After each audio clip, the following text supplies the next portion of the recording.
Man, this book is crap. Wait, what? Where'd my intro go? Oh no. I might be mad. You know the drill, skip to the final thoughts if you want to avoid the plot, but there's not much to spoil here, so who really cares? So we kick things off with a witch named Ren, who has apparently a magical fuck-up, and she's attempting to purchase a spell to save her best friend's mother, because she was basically raised by said mother. Strange. So far it doesn't feel terrible. There's even a flaw in there. One that can be worked on and improved. The whole willing to blow one's life savings to save a dying woman is heavy-handed as fuck, but effective, I suppose. There's even a slightly interesting twist to my mind where the witch is super southern, and I like that because I don't really know anybody else that's done a Southern Belle type witch, and it can be funny as well as charming. So where does it all go wrong? Almost instantly, as it turns out. For one thing, all of this relationship stuff is told to us, and best friend has so little character that I genuinely forget her name. In a film, she would be played by Moses Ingram. Send out the probes. Do it now. You know, for diversity. The mom's name is Alice, so best friend is just Alice's child to me. Anyhow, their friendship is told entirely in summary, and we don't see any of it. Show, don't tell. It's important in books too, everybody. She purchases a healing spell, and incidentally, there is almost zero world building in the realm of how magical beings function, what humans know, what society is, or how magic works. Like, early on, there's a mention of vampire wars, and my first thought was, why didn't I get to read about that? And in the middle of said spell, she insists it can't be cast near her because she's basically a bad luck charm. Oh, I see. So when you said she's a fuck-up, you mean in a way that has literally nothing to do with her. She's a fuck-up through being a victim of circumstance instead of, you know, some type of flaw that us humans might find relatable. Fuck, even Ruby did this better. Did you know that crows are a sign of bad luck? Old superstition, but it's how I got my name. Some people are just born unlucky. It's not exactly something I do. It's always there, whether I like it or not. I bring misfortune. No one wanted me. I was cursed. I gave my life to you because you gave me a place in this world. I thought I was finally doing some good.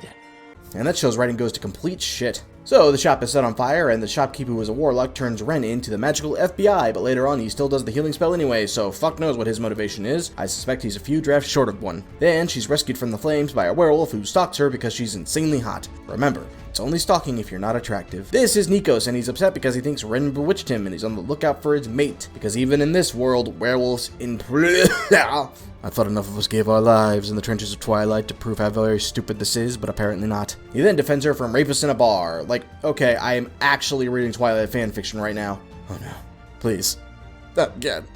Anyway, the thing that made me giggle a little bit is how badly Nikos wants to fuck Ren, but he can't because he's looking for his mate, and it sort of turns him into a werewolf incel. And that's funny to me because something had to be. I'll let you use the Darkhold if you give me your Christine. He just wants to take his girlfriend.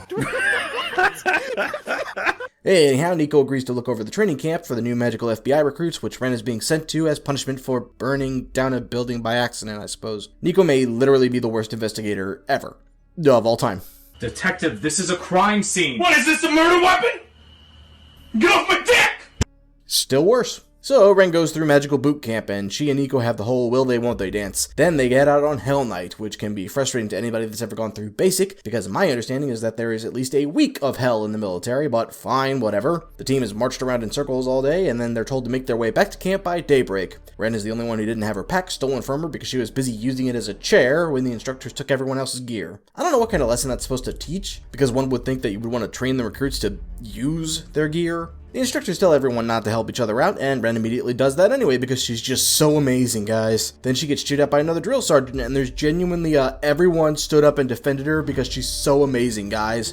R/that happened moment. Then there's a bunch of sexual tension as Nico basically steals Ren away from her assigned punishment, takes her to his personal cabin to heal her feet up, and gets super pissed off that her feet are bleeding. Like, dude, you are a graduate here. Did you forget what Hell Night was? The whole point— this is fucking stupid. Ren and Nico eye-fuck each other super hard, and then Ren even thinks about how she wants Nico to devour her. I can't believe I have to say this in this day and age, but a guy wanting to eat you should not be sexy. Please stop. It's painful. Also, I'm tired of reading women written like this. She was such a strong female woman with nice heavy breasts. Then Nico drops the bomb on Ren that if she fails, she'll be executed. And I'm forcibly reminded of a moment from Ender's Game. The others, the ones who didn't make it, what are you talking about? Before me. Your other students who didn't make it through the training, what happened to them? They didn't make it, that's all. We don't punish the ones who fail. They just don't go on. Like, who the fuck a duck is running a training camp where dropping out means death? Then, during a potion incident go wrong, Nico basically rescues Ren from causing mass damage and realizes that she's telling the truth about being a bad luck charm, and vows to protect her, and they get all hot and heavy in a broom closet. I'll take stupid cliches and terrible romances for 400, Alex. It's also worth mentioning that Nico internally says the line, "get your head out of your dick" a few times. No. There are a few ways to say what you mean, but that is not one of them. My personal favorite is "stop thinking with your south head," but "get your head out of your dick" just invokes some highly unpleasant images. Like, there's a lot to be given in romance stories, but some things are just not good. And I need you. And I miss you. No, come on, that one's funny. Anyhow, they end up fucking. I love sex, but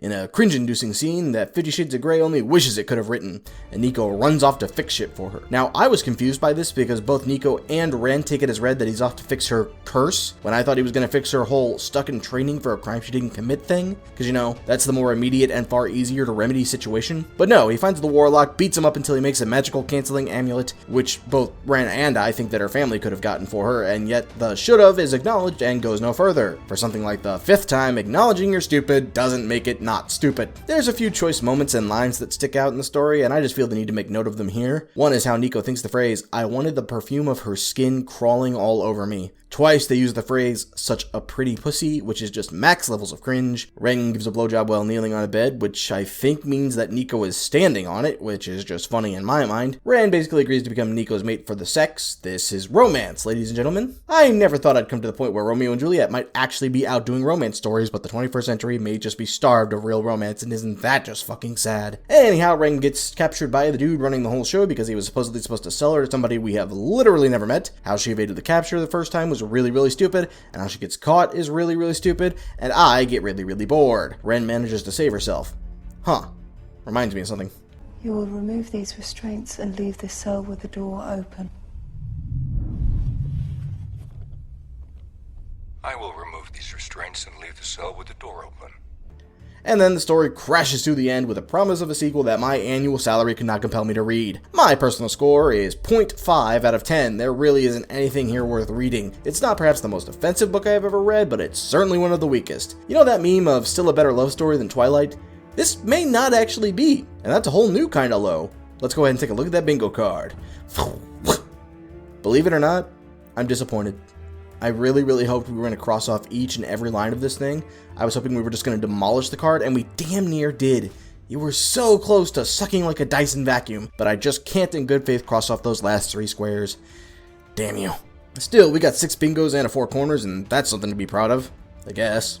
In a fucked up kind of way. Anyhow, that's all for this time, so if you have something else you want to review, go ahead and leave a comment down below, let me know. If you want to see what we get into next time, go ahead and subscribe. Until then, drink plenty of water, tell your friends that you love them, and stroke your mustache at night.